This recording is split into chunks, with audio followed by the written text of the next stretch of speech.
নমস্কার বন্ধুরা, আজ ভীষণ সুস্বাদু একটা মিষ্টি রেসিপি নিয়ে চলে এসেছি।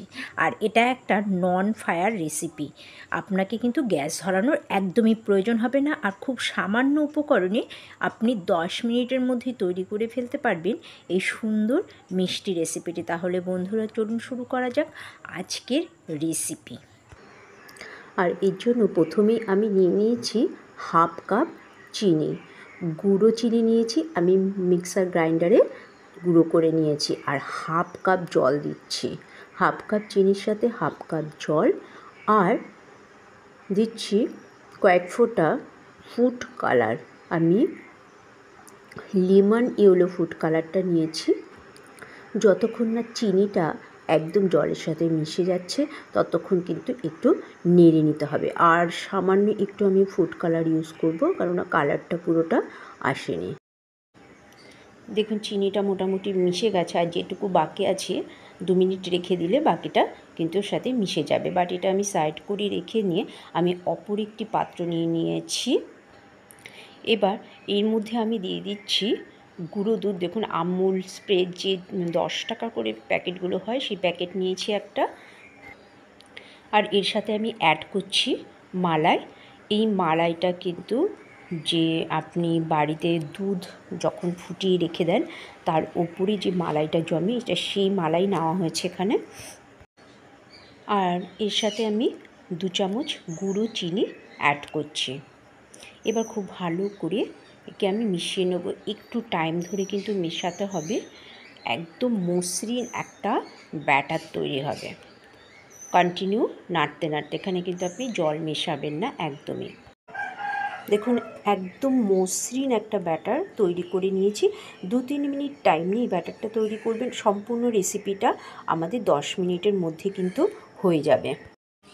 এরপর আমাদের প্রয়োজন ব্রেড, আর অবশ্যই একটু টাটকা ব্রেড নেওয়ার চেষ্টা করবেন। আর এই ধরনের আমি একটা গ্লাস নিয়েছি, আপনারা অন্য যে কোনো গোল শেপের কিছু একটা নিয়ে নেবেন। আর ব্রেডের ওপর বসিয়ে চাপ দিয়ে গোল গোল করে কেটে নেবেন। দেখুন একটু প্রেসার দিলেই কিন্তু গোল করে কেটে আসছে।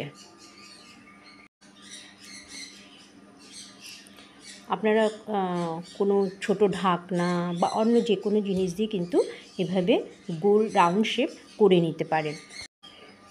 এভাবে আমি একসাথে দেখুন অনেকগুলোই কেটে নিয়েছি। এবার আমি যে ফুড কালার দিয়ে যে লিকুইডটা তৈরি করেছিলাম সেটা নিয়ে নিয়েছি, আর তার সাথে নিয়ে নিচ্ছি ব্যাটারটা, যেটা আমি চিনি, গুঁড়ো দুধ আর মালাই দিয়ে তৈরি করেছিলাম। এবার একটা ব্রেড নিয়ে তার উপরে আমি ব্যাটারটা দিয়ে দিচ্ছি। তার উপরে আর একটা ব্রেড দিয়ে এভাবে খুব হালকা হাতে একটু চেপে চেপে বসিয়ে দিতে হবে। সাইডগুলো একটু চেপে লাগিয়ে দেওয়ার চেষ্টা করবেন। তারপর ফুড কালারের যে লিকুইডটা আছে তার মধ্যে কিন্তু আমাকে ব্রেডটা দিয়ে দিতে হবে, একটু ঘুরিয়ে ঘুরিয়ে, যাতে লিকুইডটা পাউরুটিটা শুষে নেয় সেভাবে আপনাকে করতে হবে। তারপর আবার 2 হাতে দিয়ে হালকা করে চেপে এক্সট্রা লিকুইডটা যাতে বেরিয়ে যায় চেপে চেপে ফেলে দিতে হবে। তারপর একটা প্লেটে দেখুন আমি নিয়েছি ড্রাই কোকোনাট। এটা আপনি বাজারে যে কোনো দোকানে পেয়ে যাবেন, বিশেষ করে যেসব দোকানে ধরুন কেকের জিনিসপত্র, কেক তৈরি করার যেসব আইটেমগুলো আছে পাওয়া যায় সেখানে তো আপনি পেয়ে যাবেন। এবার ঘুরিয়ে ঘুরিয়ে ড্রাই কোকোনাটটার ওপর থেকে লাগিয়ে দিতে হবে। দেখুন তাহলে কী হবে, এক্সট্রা যদি আরও একটু জল থেকে যায় বা লিকুইড থেকে যায় সেটা সোক করে নেবে, আর এটা খেতেও ভালো লাগবে। ড্রাই কোকোনাটের একটা আলাদা টেস্ট আছে, আর দেখতেও অনেক বেশি সুন্দর হবে। এটা আমার রেডি হয়ে গেছে। এবার আমি একটু ডেকোরেট করব, তার জন্য নিয়ে নিয়েছি পেস্তা বাদাম। আমি একটু ক্র্যাশ করে নিয়েছি। ক্র্যাশ করা পেস্তা বাদামটা উপর থেকে ছড়িয়ে দিয়ে তার উপরে আমি দিয়ে দিচ্ছি একটা চেরি। দেখুন বন্ধুরা কেমন হয়েছে এই নন ফায়ার মিষ্টি রেসিপিটা। এইভাবে কিন্তু আপনি মিষ্টি তৈরি করে ঘরে রেখেও দিতে পারবেন, আর এটা পরিবেশন করবেন 2 মিনিট রেখে, তাহলে একদম নরম তুলতুলে একটা মিষ্টি হয়ে যাবে। আর যে খাবে সে একদমই বুঝতে পারবে না যে এটা ব্রেড দিয়ে তৈরি করা হয়েছে। দেখুন একই প্রসেসে আমি আরও একটা তৈরি করে নিয়েছি। কত সুন্দর দেখতে লাগছে আর খেতেও কিন্তু অসাধারণ। উপর থেকে ক্র্যাশ করা পেস্তা বাদামটা ছড়িয়ে আবার আরেকটা আমি চেরি দিয়ে দিয়েছি। দেখুন বন্ধুরা, কেউ বুঝতেই পারবে না যে আপনি এটা বাড়িতে তৈরি করেছেন। শুধু 2 মিনিট রেখে তারপরে আপনি পরিবেশন করুন।